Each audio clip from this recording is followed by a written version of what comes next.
Hi guys, it's Mila here. Welcome back to my channel. So we're getting closer to 2021 and all we can do is to hope that it will be better than 2020, am I right? Anyway, I'm sure many of you have some exciting goals that you want to achieve for the next year or during next year, and so do I. My goal for the next year is to save money. Yeah, that's my goal, and I'm sure that many of you have a similar goal, that you want to save up some money, maybe for an emergency fund, maybe for like a money cushion, just a good thing to have, or maybe you're saving up for your next trip. Well, hopefully we can travel soon again, but maybe you're saving up for a house, a car, whatever it is you're saving up for. I'm going to share my tips and tricks so that you can achieve those goals for the next year. I'm not an expert in this field. I'm not the best person to save money, but I do have some tips and some tricks that I'm going to use myself and take advantage of next year so I can achieve my money saving goals. And I'm going to share these tips and tricks with you guys so that you can also achieve your money saving goals as well. So just a small disclaimer, during next year my goal is to save up for a small emergency fund and also pay off my small but still existing credit card debt. And I also want to invest money, but my first goal is to save up some money for my emergency fund. I'm still going to invest a small amount from every paycheck that I get into an index fund that I have, but once my emergency fund is like big and nice, I want to invest more. But right now my goal is to save up for an emergency fund and for a travel account or for my future travels. So investing is something that comes secondary to me right now. I'm still investing a small amount, but I will be investing more in the future once my money situation is a bit more stable. Because they do say that you shouldn't invest money that you can't lose, right? So yeah. First things first. But without further ado, let's get into my 9 money saving tips so that you can achieve your money saving goals next year. So my first tip is to save first and spend next. So whenever you get a paycheck, you should put aside an amount from that paycheck right when it hits your bank account. So if you get your salary on the 20th of the month, or maybe you get it twice each month, each time you get a paycheck on the same day, take a chunk of that money and dump it into your savings account, and then you won't see it for in the future, and it won't be there to hunt you and tell you to buy stuff. This way you will prioritize to save money instead of spending it, because if you have that money laying around in your bank account for you to spend, you will for sure spend it and you won't have that money in there in the end of the month when you want to put it in the savings account. You don't have to save hundreds of euros each month. Just save what feels comfortable to you and what in the means of your current living situation or life situation right now. It can be 20 euros or less. It doesn't matter how small or how big that amount is. And also this way, when you take the money before you start spending money, you trick your brain to think that you don't actually have that much money, because if it's just laying around in your bank account, you will for sure spend it before you have time to save. The money just screams at you spend me. So my tip number 2, plan your meals, make a grocery list and shop accordingly. Before going grocery shopping, make sure that you have planned your meals and then also made a list about the things that you need to buy to make these meals that you have in mind. For example, me and my boyfriend, we have a shared notes, memo or note in the Notes app just on the iPhone, because it's so easy to share, and there we write down everything that we need to get when we go shopping, and that way we just buy what we need. And also I write down all the meals that I'm going to make next week. We go shopping for groceries only once a week, and then I know what I'm going to make of that food that I buy.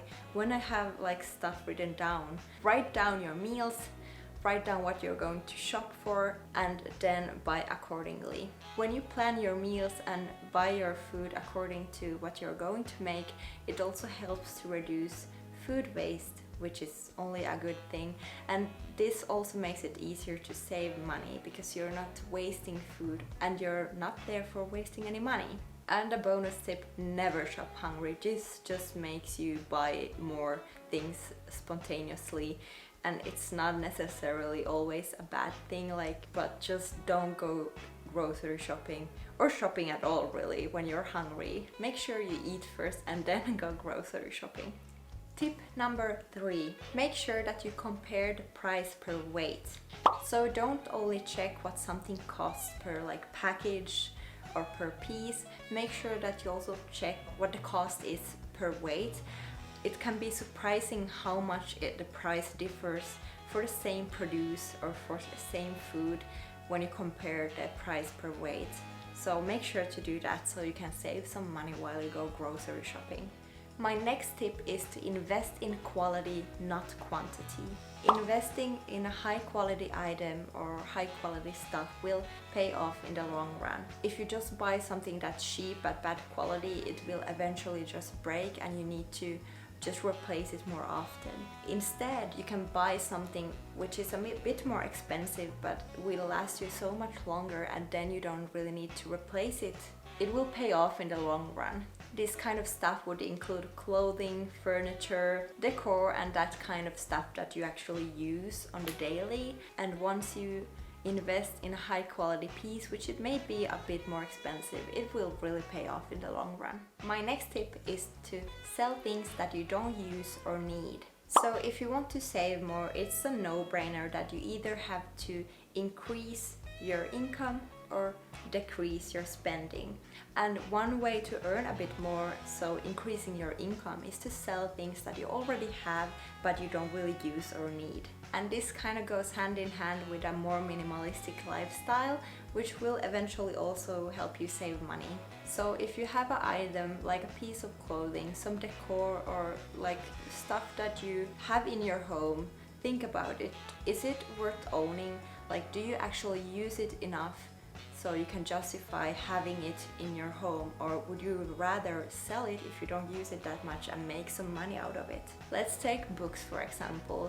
You usually just read them once and then they just stick around and gather dust. Maybe this is something that you could sell instead. And clothing, how much clothing do you actually use or need? So if you have stuff that you don't need or use, you can easily sell it and put that money into your savings. My next tip is to compare prices, and this is also quite a non-brainer, but this goes to almost everything really. Don't get me wrong, you should still invest in high quality items, but if you use some kind of services like insurance, gym, groceries even, ebook services, streaming services, all that kind of stuff, make sure that you once in a while take a minute and compare the prices. And in best case scenarios, comparing prices and making sure that you always get the best deal out of these kind of services can help you save hundreds of euros each year even. For example, I use the gym. I go to the gym pretty actively, but instead of paying for a really high-end luxurious gym that would cost me 60 euros a month, I choose to go to a gym and pay 25 euros a month instead. This already saves me hundreds of euros every year. So make sure that you compare the prices, see what you actually need, and then get the best deal.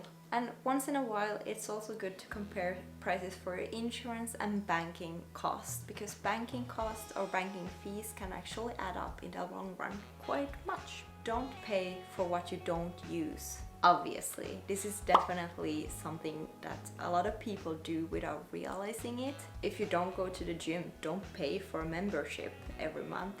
If you don't use that Adobe subscription, don't pay for it every month. It's just unnecessary money spent. And Spotify, do you really use it that much that you can justify spending the money on a premium service, or could you just use the free version instead? Just see where your money goes and see if there are things that you realize that you don't really use that often or don't really need, and then cut it off. You can put that money into savings. Surprisingly many people actually pay for things that they don't really use, and that one common thing is monthly subscriptions of some sort. Could be Adobe subscription, Spotify Premium, some kind of streaming service. You know, just check where your money goes and if there's something that you could just not spend money on. My next tip is definitely to track your spendings, and this is something that I want to get better at, because often it can happen that money just disappears somewhere and I don't really know where it went. So tracking your spending is definitely an important thing while you're in the money saving process. So by tracking your spendings, you just know where your money goes, and if there's something that you could spend less on or just not spend money on at all, if you realize that you're paying for a monthly subscription, for example, that you don't use. So track your spendings. And also small purchases really tend to add up. You can think like, oh yeah, but this is so cheap, like why wouldn't I buy it? But then in the long run, when you buy plenty of those cheap things, they will add up. Okay, so I have a few examples here. I'm gonna use my phone so I get these right. So for example, if you buy a coffee that costs an average of 3 euros, which is like 350 USD, 3 times a week, that adds up to 470 euros each year. Or if you buy a bottle of wine every weekend, which would average like 10 euros per bottle, so each week, that adds up to 520 euros per year. So limiting the amount of money you spend on wine and coffee already can save you like 1,000 euros per year.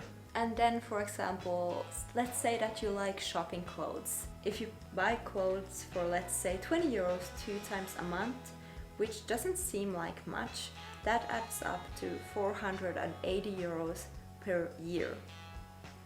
So just think about that. Is there something that you could spend less on that you don't really need? So yeah, make sure to track your spendings. And my last tip is to think before you buy. Just sleep on it. Like, do you want a piece of clothing? Maybe you want to buy some home decor or some furniture or that kind of stuff. Just sleep on it and ask yourself, do you really need it or do you just want it? And then make the decision, is it really worth that money that you could instead put into your savings for your future? Just think about that. Well guys, that was all from me today. I hope that you enjoyed this video. I will see you in my next video. Bye!